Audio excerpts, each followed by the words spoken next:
Hello, alors je vais faire la correction de cet exercice. Je le fais par vidéo parce que c'est un exercice quand même un peu compliqué.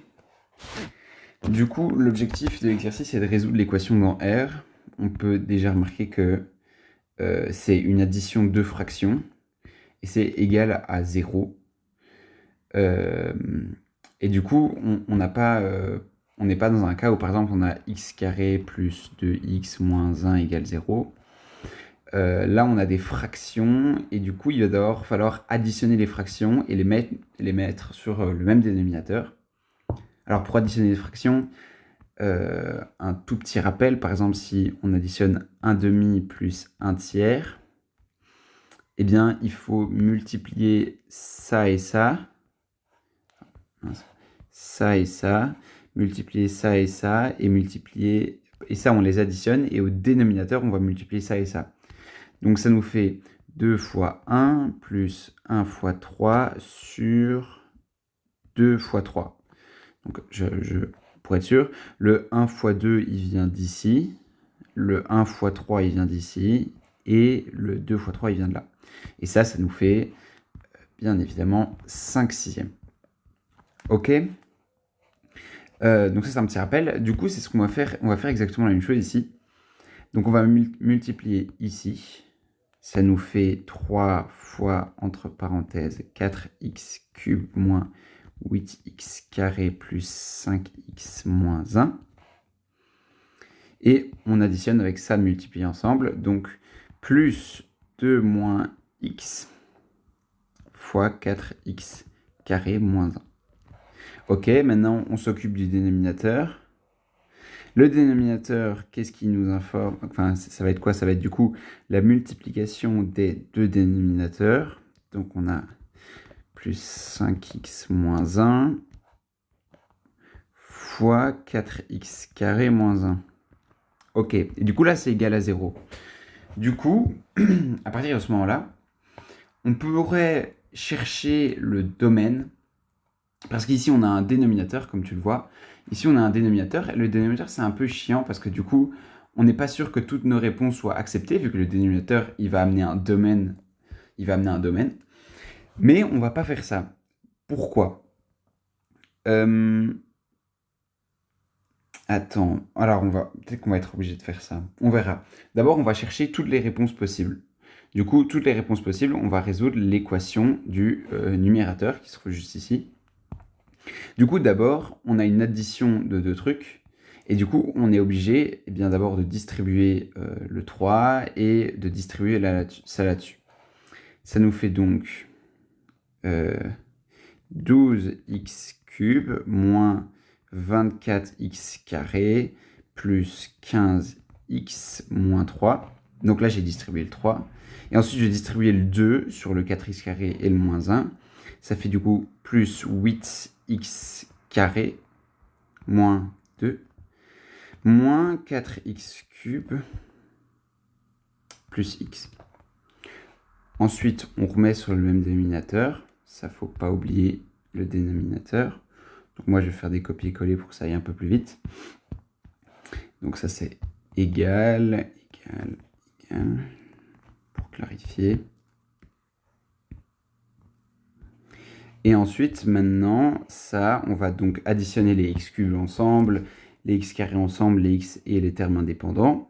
En additionnant les x cubes, on tombe donc sur 8x cubes. En additionnant les x carrés, on tombe sur moins 16x carré. Moins 24 plus 8x carré, ça fait bien moins 16x carré. Maintenant, plus 15x plus x, ça fait donc plus 16x. Et au niveau des termes indépendants, on a moins 3, moins 2, ça nous fait moins 5. Alors, juste checker un tout petit truc sur ma calculette. 8, 16, 16, moins 5. Alors, donc cette équation-là, on va devoir... du coup, là, c'est égal à 0. Il ne faut pas oublier que c'est toujours égal à 0. Ça ne change pas de ce côté-là. Du coup, maintenant, qu'est-ce qui se passe? On a une équation. on a une fraction qui est là. On a une fraction avec un numérateur qui est une équation. Du coup, on a des x cubes. Et au dénominateur, c'est aussi une équation, sauf que c'est des x cubes avec multiplié des x carrés. Alors bien évidemment, l'erreur, ça serait de distribuer les x carrés. Pourquoi? Parce qu'en fait, ici, c'est une multiplication de deux polynômes. Et du coup, on va d'abord résoudre ce polynôme, puis après résoudre ce polynôme. Et ça, ce sera les racines à retirer du domaine, vu qu'elles sont bien au dénominateur, du coup, on doit les retirer du domaine. Mais avant de faire ça, on va calculer avec la division euclidienne. Et on va s'occuper du numérateur. Et comment est-ce qu'on s'occupe du numérateur? Ici, tu peux aller revoir dans la fiche que je t'ai envoyée. On est sur un terme au cube. Donc ici, c'est bien un terme au cube, avec un terme indépendant. Du coup, il va falloir faire une division euclidienne. Alors, la division euclidienne ici, on doit donc trouver une racine de base. Hein. On va tester avec moins 1, moins 1,5, 0, 1, 1,5. Oui, donc on teste avec ces valeurs-là. Et la première chose, en testant avec ces valeurs-là, on va donc tomber sur, si je ne me trompe pas, 1,5 qui est une racine. On peut tester si tu veux. Si on remplace ici par 1,5, ça nous fait 8 divisé par 1 huitième, parce que 1,5 au cube, ça fait 1 sur 2 au cube, ça fait 1 sur 8. Ok. Moins 16 divisé par 4, vu que 1 demi au carré, ça nous fait 1 quart, plus 16 sur 2, moins 5. Ça nous fait du coup 1 moins 4 plus 8 moins 5. Ça nous fait du coup 0. Du coup, on a trouvé une des racines. Maintenant, il ne reste plus qu'à diviser ce polynôme-là, qui est 8x cube moins 16x carré plus 16x moins 5. On va faire une division euclidienne par x moins 1 demi. Alors, je vais la faire sur le côté ici. Premier truc, du coup, on essaie d'égaliser ici avec le x. On se demande, je dois le multiplier par quoi pour qu'il soit égal à 8x cube? Donc déjà, on va devoir le multiplier par 8 pour qu'il soit égal à 8x. Et maintenant, on va multiplier par x carré pour qu'il soit égal à 8x cube. Parce que x fois 8x carré, ça fait bien 8x cube. Du coup, on tombe avec 8x cube moins 4x carré. Parce que moins 1 demi fois 8x carré, ça nous fait bien moins 4x carré. On inverse les signes. Ça nous fait du coup... Ici, ça supprime. Ici, ça nous fait moins 12x carré plus 16x moins 5. Ensuite,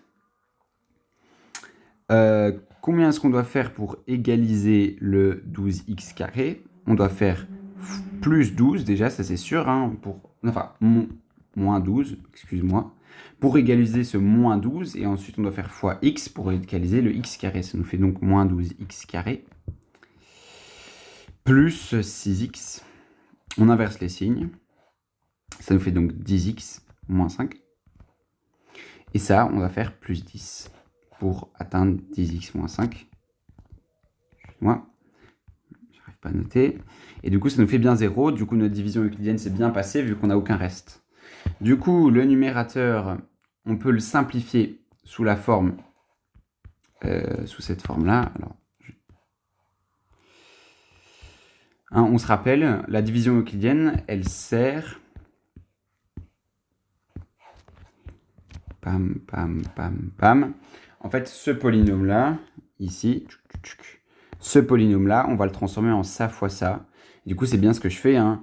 Je renote ce polynôme-là sous une multiplication. Alors, encore une fois, on n'oublie pas la barre de fraction et le égal 0. Ce serait trop con de l'oublier. Ensuite, maintenant, au numérateur, on tombe sur quoi? On tombe sur une multiplication de deux polynômes. Alors, comment est-ce qu'on fait ça? Si tu ne te souviens pas, tu vas voir dans la fiche de synthèse. On va trouver les racines des deux polynômes. Alors, la racine de ce polynôme-là, c'est 1 demi, parce que ça fait x moins 1 demi égale 0, x égale 1 demi. Et les racines de ce polynôme-là, on va les regarder je le regarde à la calculette, mais il faut utiliser a plus b. Enfin, il faut utiliser le discriminant et tout ça, mais bon, je pense que tu sais le faire. Du coup, moi, je regarde à la calculette. 8 moins 12. Et ce polynôme-là n'a pas de racine. Donc, il a rien. Parce que j'imagine que le delta est inférieur à 0. Et du coup, on tombe sur une seule possibilité de racine. C'est 1,5. Ok ? Vu que ce polynôme-là n'a aucune racine, et ce polynôme-là n'a qu'une seule racine, vu que c'est un polynôme de degré 1. Du coup, maintenant, qu'est-ce qu'on doit faire ? Est-ce qu'on va calculer tout ce domaine-là ? Eh ben non, c'est une très mauvaise idée. Pourquoi ? Parce que si on devait calculer tout ce domaine-là, eh ben ça serait chiant. Pourquoi ? Parce que le domaine, il va juste nous donner des informations sur est-ce que cette racine-là, on peut l'accepter et est-ce que cette racine-là, on ne peut pas l'accepter. Et pour savoir ça, il faudrait résoudre toutes ces équations-là. Donc il faudrait résoudre 4x carré moins 1 égale 0 et ce truc-là égale 0. Si tu ne comprends pas, dis-le moi, mais ça, je pense que tu comprends. Enfin, c'est une multiplication de polynômes, du coup, il faut résoudre les deux équations séparément.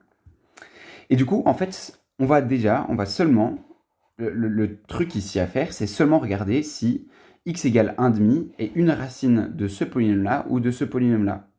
Pourquoi ? Parce que si elle est racine de ce polynôme-là, ça veut dire que ce polynôme-là a comme racine 1,5. Et du coup, ça veut dire que cette racine-là est à rejeter. Et du coup, on va tester si elle est racine de ces deux polynômes. Du coup, on va l'injecter dans l'équation. Si j'arrive pas à supprimer. Bon. On va l'insérer dans cette équation-là. Puis après, on va l'insérer dans cette équation-là et on va voir si c'est égal à 0. Du coup, on insère 1,5 dedans. 4 fois 1,5 au cube, moins 8 fois 1,5 au carré, plus 5 fois 1,5, moins 1. Ça nous fait 2 moins 4 plus...